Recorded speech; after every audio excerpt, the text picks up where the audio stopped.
Euzu billahi mineşşeytanirracim. Bismillahirrahmanirrahim. Elhamdülillahi rabbil alamin ve salatu vesselamu ala rasulina Muhammad ve ala alihi ve ashabihi ecmaîn. Amma ba'd. Saygılı cemaat, bu mübarek günde yüce Rabbimiz yapkan dualarımızı, ibadetlerimizi en güzel şekilde makbul etsin. Ve bugünkü vaazımızdan ve hutbemizin mevzusu ilim hakkında olacak. İlim, dinimizde ilimge verilgen emiyet. İlim sözü aslında Arapça bir sözdür. Arap dilinde ilim bilgi demek. İnsan bir şeylerini öğrense işte ona ilim deyip aytala. Yani ancak böyle nauka manasında değil de biz şimdi ilim aytkanımız gibi öğrenilgen her bir bilgiye ilim deyip aytala Arap dilinde. Ve bilmek tamarından gelmekte. İlim insanlığının devam etmesi için bilginin nesilden nesile geçmesi gerektir elbet. Yani her bir nesilden büyükler ufaklarga bu bilgilerini aşılay ki nasıl yaşamak gerek, nasıl hareket etmek gerek, bu ya da başka vaziyette neler yapmalı ve böylece nesilden nesilge bilgiler geçe, ilim geçe ve ziyadeleşe, daha da ziyade ola. Bu da ne vakit mümkündür ki? Mümkün ende insanlar yazıp başlayandan son ya kağıtta yazarlar ya da videoga yazarlar ya da başka şeyge yazarlar ki gelecek nesiller onlara bakıp öğrensin deyip. İşte buna göre de Yüce Rabbimizin inayetinin yardımının insanlar nesilden nesile toplanan bilgilerini öğretmeleri mümkün ve bu büyük bir nimettir. Bunun hakkında Kur'an-ı Kerim'de de aytılar.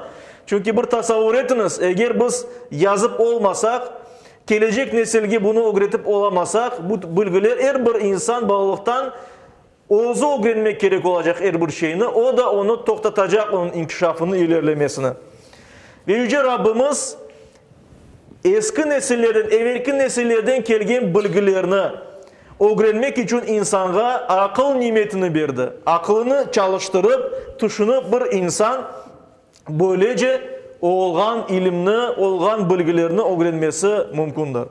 Bir insanda akıl olğanı için ve insan sınırlı bir varlık olğanı için, yani kimerde hata yapması mümkün. Ona göre de aklını çalıştırganda da insan hata yapmak mümkündür. İşte hatanın olmaması için Allahu Teala Kur'an-ı Kerim'ni, peygamberlerini yolladı ki o sözünü bildirdi peygamberler vasıtasıyla ve böylece biz mukaddes metinlerimiz, Kur'an-ı Kerim ve Peygamberimizin aytkanları doğrusunda her şeyini doğru anlamak mümkünmüz. Eğer akıllarımızı gerek olğanı dayan çalıştırsak. İşte bilgi ya da ilim Allah'ın bergen büyük bir lütfudur. Nesilgen nesillik geçe. Bunun hakkında Allahu Teala Alaq suresinde 5 ayeti kerimede bildire. Hatırlatam ki bu 5 ayet Peygamberimizge kelgen birinci Kur'an ayetleridir. Peygamberimizge kelgen birinci ayetler okumakla alakalıydı. Ve sözleri böyledir. Estaizu billah. İkra, oku. Ey Muhammed Peygamber ve ey Müslümanlar. Okunuz manasında. Bismi Rabbikellezi halak. Yaratkan Rabbinin adından oku. Halakal insana min alaq. O insanı, yani Allahu Teala insanı alaktan yarattı. Alak ise toplangan kan tomarı demek. Yani kanın toparlangan forması. İşte ikra ve rabbukal ekram. Oku. Senin Rabbin ise en cömerttir. En bol nimeti olanıdır. Nimetlerini çok bergendir. Ellezî alleme bil kalem. O kalemle öğretti. Yani kalemle yazıp bilgilerini elde etmekle öğretti. Yazıp bir nesilden başka nesilge bilgilerini vermeye öğretti. Allemel insane ma lem ya'lem. Ve insana bilmegen şeylerini öğretti. İnsan bilmeydi bunlarını ama sonradan öğrendi. Nesilden nesilge bu bilgiler toplanıp daha ziyade olup bizge öğrenmesi kolaylaştırıldı. Yüce Rabbimiz tarafından şükür olsun bu nimeti için elbette. Bilgi saygılı cemaat-i muslimin öyle bir nimettir ki Yüce Rabbimiz tarafından bir insana geldiğinde onu yücelte, onu daha da üstün ete. Ve bunun hakkında Kur'an-ı Kerim'de Yüce Rabbimiz şu sualin bizge bunun haberini veriyor. Zümer suresinin 9. ayetinde böyle buyuruyor. Estaizu billah. Kul ayet ey peygamber. Hel yestevillezine ya'lemune vellezine la ya'lemun. Bilgenlerle bilmegenler iş teng bir olur mu? Bilgenler vakit demek ki bilmegenlerden daha üstün, derecesi daha büyüktür diye buyur Allah-u Teala ozu Kur'an-ı Kerim'de. Mücadele suresinde ise Allah-u Teala bunun hakkında da böyle ayta 11. ayet-i kerimesinde Estaizu billah Yerfa'illahu allazina amanu minkum vellazina utul ilme derecat. Allah-u Teala sizlerden iman etkenlerini ve ilim verilgenlerini derece yücelte, derecelerini arttıra diye Allah-u Teala. İman etkenler ve bilgi öğrengenler, ilim öğrengen kimseler onların dereceleri kat üstün diye Allah-u Teala Kur'an-ı Kerim'de. Vallahu bima ta'maluna habir ve hiç şüphesiz Allah-u Teala yapkanlarınızdan haberdar, yapkanlarınızı biledir. Her bir insan için, her bir Müslüman için ilimge erişmek tırışması gerek. İlimge erişmek için tırışmak gerek. Gayret etmek gerek ki öğreneyim bir şeyler. Ve ilimni talap etmek dep aytıla ve zaten ilimni talap etken kimsege biz talebe deymiz. Yani Arap sözüdür bu. Kırım Tatar tilinde de aytıla talebe ilimni kıdırgan, ilimni talap etken bir kimse demek. İlim peşinden ketken bir kimse demek talebe. İşte Kur'an-ı Kerim'de ilim talap meselesinde buna tırışmak gerek olan hakkında ve bunun için dua etmek gerek olan hakkında buyrula. Taha suresinin 114. ayet-i kerimesinde Allah-u Teala böyle buyura. Vakul ve ayet ey peygamberim ve ey Müslümanlar siz de aytınız. Rabbi zidni ilman. Rabbim benim ilimimni, benim bilgimni ziyadeleştir. Daha çok bilgi ver bana diye buyura.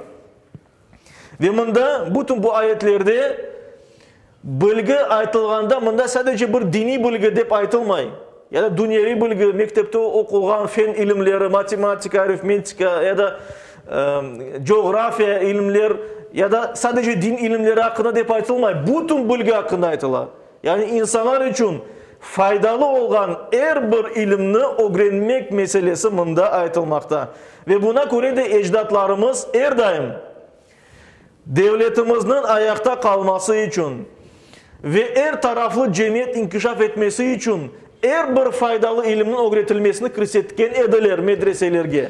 Hatta bilirsiniz 16. asrının başında 1500. yılda Mengli Gerayhan en evvela sarayından evvel böyle cami kurdu Rasalatçık'ta. Daha sonra türbenin yanında, babası Kumulgen türbe yanında cami kurdura ve onun yanında aman zincirli medreseni kura. Ve zincirli medresenin açılışında ayta ki bunda hem din ilimleri hem de bilgenimiz fen bilgileri öğretilecek ki bizim devletimiz güçlü olsun deyip. Ve bu şiarını hem de İsmail Gasprinski gibi büyüklerimiz de tutkanlar. Onlar hem din tarafını hem fen ilimlerini okutkanlar. Çünkü aslında bizim dinimizde böyle ayrım yok. Bu bilgiler dini, bu bilgiler dünyevi vesaire yok. İnsana faydalı olan her bir bilgide onun öğrenmekte ve onu hayata geçirmekte büyük sevap vardır elbet. Ama bunun beraber din bilgisinin emniyeti neydi? Çünkü din bilgisi, Müslüman neye inanmak gerek, nasıl yaşamak gerek dinimiz boyunca sadece bu dünya için değil de gelecek dünyada insanı doğru yola avuşturgan ve Allah'ın razılığına kavuşmağa, cennetke barmağa yol açkan bir bilgidir. Bunun için din meselesindeki bilgilerini de elbette mühim olduğu için onlarını mutlak öğrenmek gerek. Bunun hakkında pek çok Peygamberimiz sallallahu aleyhi ve sellem hadisleri var. Mesela muttafakun aleyh olan Bukhari ve Müslim'e geçen bir hadis-i şerifte sahabelerden İbn Şihab Allah razı olsun ondan rivayet etti ki Peygamberimiz sallallahu aleyhi ve sellem böyle ayette. Men yuridillahu bihi hayran yufakkihu fid din. Allah-u Teala kimge hayır istese ona dinde terin bilgi verir. Onun için terin dini bilgisi olan kimseler onlar insanların hayırlısıdır deyip bu hadiske göre kabul edilmekte. Bununla beraber saygılı cemaat bizim dinimizin esası Kur'an-ı Kerim'dir. Kur'an-ı Kerim yaşayışımızın prinsiplerini ortaya koya. Peygamberimiz o hadislerini ise onlarını açıklay. Ve ona göre de Kur'an böyle mühim olganı için ve ibadet etilgen bir kitap olganı için Kur'an-ı Kerim'ni Arapça olarak, yani Kur'an-ı Kerim'in aslını okumak bile sevap. Kaldı ki namazda Kur'an-ı Kerim okulmak gerek. Başka vakitlarda ibadet için Kur'an-ı Kerim okula vesaire. Okumak gerek Kur'an-ı Kerim'ini, öğrenmek gerek Kur'an-ı Kerim'in manalarını ve onu yaşamak gerek. Yaşamak ve yaşatmak. Bunların hepsi birer ibadettir ve buna göre Peygamberimiz sallallahu aleyhi ve sellem o hadisinde buyurar ki "Hayrukum men ta'allama'l Kur'ana ve 'allama." Sizin en hayırlınız Kur'an-ı Kerim'ini öğrengen ve öğretkenlerinizdir. Ona göre Kur'an-ı Kerim yani dinin öğrenmek gerek. Bu manada aytılar. Bundan da gayrı saygılı cemaat-i muslimin, bir insanda bilgi olsa, hem dini bilgiler hem de başka bilgiler, dünya hakkında bilgileri bir insan olsa, bilgili bir insan olsa, böyle insana suqlanmak mümkün. Suqlanmak gerek. Suqlanmak nedir saygılı cemaat? Yani ne kadar yaxşı bir şey var, men de öyle olmasını isteyim demektir. Yoksa bizde aset sözü var.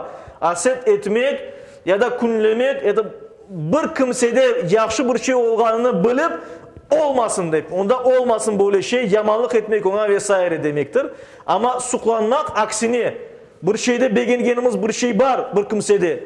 Men de öyle isteyim. Allah ona yardımcı olsun, men de ona tırışayım demektir. İşte suqlanmak gerek mi saygılı cemaat-i muslimin? Eğer bir kimsede ilim olsa, bunun hakkında Peygamberimiz sallallahu aleyhi ve sellem'in meşhur hadisi var. Muttafakun aleyh. Yani Bukhari Müslim'de geçen bir hadis-i şerifte Abdullah ibn Masud, Allah ona razı olsun, rivayet etti ki Peygamberimiz sallallahu aleyhi ve sellem böyle buyurar. La hasada illa fitneteyn. Ancak iki kimseye suqlanmak mümkün değil. Raculun atahullahu malan. Allah-u Teala bir kimseye mal, mülk, zenginlik verse, fasallatahu ala halakatihi fil haq.